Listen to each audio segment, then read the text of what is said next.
Hi, this is Julie with Community Advocates of Big Bear, and I am taking a break from the coronavirus craziness to talk about some emergency preparedness because we are facing a situation right now where some of these items are actually useful.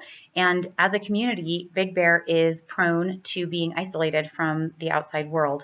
And that might be an earthquake, that might be severe winter storms, that could be problems with the only 3 roads that lead into our community, that could be fires.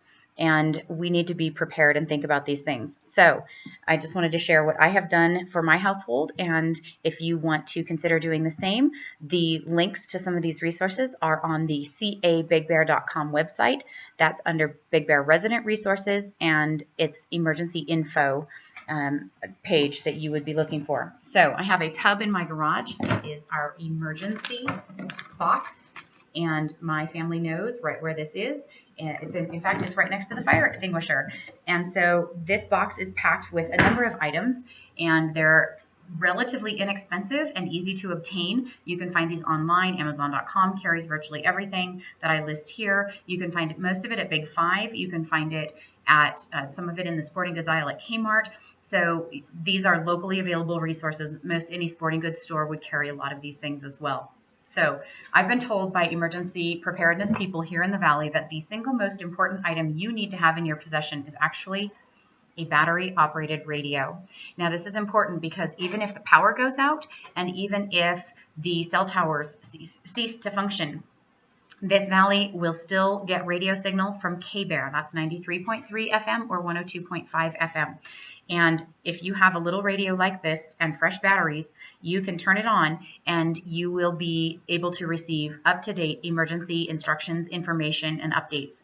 So this is really critical. This particular radio is about $30. Now this one's an old one, so there are newer versions that actually have a solar panel that flips up so it charges itself. And it has AM, FM, and shortwave, which I don't know how to operate. It's not a transmitter, but it's a receiver. So I could listen to conversations from a variety of sources. And it has a built-in flashlight as well and a little siren if I needed to alert someone to my position, perhaps.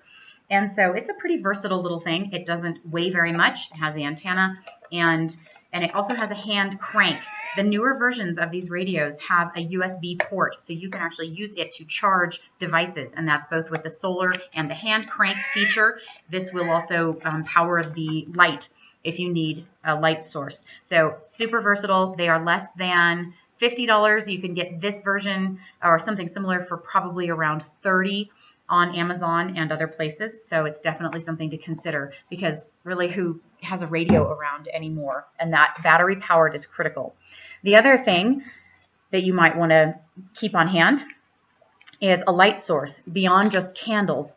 And this particular flashlight is both solar chargeable and hand crank powered. So if you have kids, this is a really good one, and you would let them crank it up and that will generate enough power to give you some amount of light. And this one is not charged at the moment, but it's in my emergency box that we know if we need it, we would have it. The other thing I make sure we have are some little flashlights, or this is a little LED lantern, which gives off quite a bit of light for 3 AA batteries, and the LEDs are long lasting. I have it hooked to a carabiner to be able to hang it from a light fixture or somewhere convenient to actually give us a good light source. And again, I keep fresh batteries in the box because I want to make sure I can power all of these items.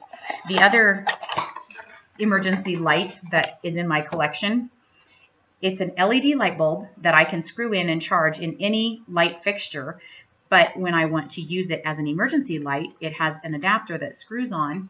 I push the button, and again, I have quite a bright light source here that has a little hook and will hang from virtually anywhere that I need it to. So this has quite a few hours, 3 to 4 hours of charge in it. So it's only going to last as long as you can get back to an outlet and plug it in. But as a resource, again, I keep this charged in my box, and it is something, I believe you could find that on Amazon. This one is called the Halo from Guardian, or Halo Guardian Safety Gear, if you can see that. And you might want to look that one up. I also have a first aid kit because, yes, we have Band-Aids and first aid things around, but this is a more comprehensive kit. These are also excellent in your car, and I highly suggest keeping one on hand. I put extra pairs of rubber gloves inside, or the medical gloves, because those can be, you can go through those quickly. So this only has 2 pair, and I usually stuff some extra in there. As we're finding right now, those gloves are a really handy thing to have. So these are fairly inexpensive, and again, available online or at virtually any store, sporting goods store, auto parts store. You can find these easily. So stash one of those under the seat of your car. I also have in my glove box and in my emergency kit a Mylar blanket. These are emergency blankets. They cost maybe $2. They're super cheap, but in an emergency, if you need warmth, this wraps around you like a big piece of tinfoil, and it keeps the heat close to your body. So it's a really, really good resource, and it weighs nothing, and it takes up no space. So in the glove box of a car, it's a really useful item. And it's, you know, if you have to throw it away because you leave it with somebody on the side of the road, maybe if there's an accident, or maybe you get caught coming up the mountain in a storm and there's a 50-car pileup and you don't have gas to keep your heater running for a few hours. So this kind of thing in your car could be a real lifesaver in one of those situations. It also comes in a sleeping bag size. And again, these are available pretty much any sporting goods store. They're also at military supply stores. So you might want to consider grabbing a few of these. This particular one was $3. That could have been a while ago, but they're very inexpensive. And for hiking, camping, emergency supply, these are a really essential item. I also have fire starting mechanisms. So I have my little box of matches, but I've also got a magnesium fire starter, a flint, which will last for a long, long time and give me spark to get fire started if I'm needing to start fires and I've run out of my regular matches. There are also gizmos like this, which are sort of a fancier flint, and they have a clicker feature that even lights in the wet. And so if we are in a real crisis and you need a way to light fires, just consider having something like that. Those are, again, available online and at sporting goods stores. The small one, the flint, is about $5, and then these bigger ones, they can run $15 or more. So they are a fancier item, but they will actually have a really long lifespan too. So I keep those in my emergency box. I also make sure that I have a propane cook stove and enough propane to be able to use it. Of course, I can always barbecue if I'm in a crisis situation to be able to feed my family. And over the years, I have collected these cans of freeze-dried food. And you can find these online. Amazon has stuff. Costco has occasionally sold kits, emergency kits. And there are some websites. Again, the cabigbear.com website has information on sources. Honeyville Farms, I think it's honeyville.com, is a site to order these things. They're actually based in Rancho Cucamonga. And then there's a company called Thrive, and you can go to thrivelife.com or eatthrive.com. Both of them will get you there. And that is a company that you can sign up and actually be a distributor and make money, or you can just order outright and get what you need. They're not cheap to buy these, but I have enough food on hand to feed my household for about a month with these cans. They have a 25-year shelf life. They're delicious. They will last a year even after you open them. So you're not going to lose your money's worth. You're going to eat this food. And it's excellent quality. It's very pure, and it has good nutritional value. So the freeze-dried strawberries, you can eat like candy. They're really yummy. There's also a variety of veggies. So I have corn, I have spinach, I have green beans, and I would throw these in, add water, and they can go into any soup or food dish.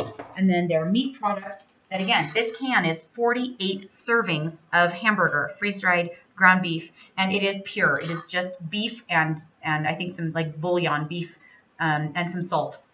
And so this as an option is quick, easy, and nutritious for my family. And also there's chicken and some others. You can get freeze-dried cheese, freeze-dried, they're honey crystals actually, and a whole variety of baking items that are in these cans. They're all sealed and they will last for a long, long time. So it's an investment. But again, if you plan ahead and you work it out so that you watch the expiration dates on those, and at some point, open your cans, eat through them, and restock with fresh, you will not lose your money on these. That's good food for your family in a number of different circumstances. In addition, you want to keep some water on hand. I would say at least 5 gallons. And again, at some point, cycle through that, make sure it doesn't get stale, and keep some gallon jugs of water. You might also want water purification tablets, iodine, and another way to purify water. I have, for my entire family, everybody got in their Christmas stocking a filter pen, because these are used in third world countries or by camping and hunting individuals, that you can take this very small, lightweight straw, you uncap the end, you uncap the tip, and you can suck directly out of a stream or the lake or virtually anywhere and not get sick. So they're amazingly effective. These I bought in bulk for about $10 each. They're at Big Five and online for 10 to 15 typically, but usually less than 20. They come in different sizes and different styles. So look them up. They will filter 1,000 liters. So that's a substantial amount of water. And at that point, you should be able to get to a safe water source if you are in a bad situation. In addition, I have in my garage 5-gallon buckets with screw-on lids. Those are called Gamma lids, and they seal out all the pests and germs and dirt that could creep into a food storage bucket. So they're, again, not inexpensive, but they will last a lifetime if I take care of them. So these were long-term investments that are important to have anywhere that I might live. And I have a handful of those outside with things like oatmeal and beans and rice and basic food staples. I have bags of sugar and bags of flour that are sealed into these buckets, and I can go out and I use those supplies to restock my little jars in the house. But then when they get low, I go to the store, I buy another 10-pound bag or 25-pound bag, refill the bucket, and then I have a supply of emergency food for my family no matter what happens. And it's a good feeling to know we are prepared for whatever crisis may strike. So just want to pass those tips on and encourage you to take advantage of the resources that are available, both online at the bulk food stores. You can do a version of this kind of emergency preparedness at Winco or at Food for Less. You don't have to get expensive stuff. You can also just go to the hardware store and buy buckets that, some of them have different tops and different size buckets. You don't have to go with the really high quality or high priced buckets. Just have something that seals, that keeps it safe from pests and germs, and you can store a lot of food for quite a while. And you can also just buy small cans of food that maybe have a shelf life of a few years versus 25 years. So think it through, see what's right for your budget, but let's be prepared as a community, because we don't know when the worst case scenario is going to strike, and we would like to be as ready as possible. It's also good to know that there are individuals and organizations in this valley that are preparing for those worst case scenarios. There are disaster plans in place. There are organizations that meet regularly to discuss the resources that are available and who would be in charge of taking action.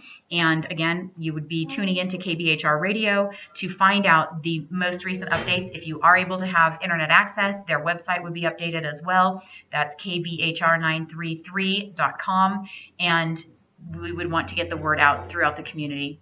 So if you have additional suggestions, please definitely add your comment, and hopefully we will all be safe and sane out there. Thank you.